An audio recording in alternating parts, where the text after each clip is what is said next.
Bible ప్రకారంగా కట్నము తీసుకోవడం దేవుని దృష్టికి అన్యాయం.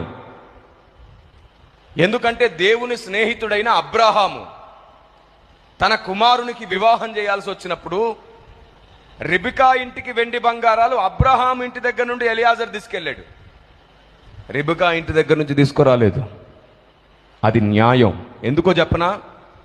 తల్లిదండ్రులు అల్లారు ముద్దుగా పెంచుకున్న బిడ్డని పెళ్లి పేరట ఒక ఇంటికి సొంతంగా ఇచ్చేస్తున్నారు. ఇక నుంచి ఈ బిడ్డ మీ బిడ్డే అని ఇచ్చేస్తున్నారు.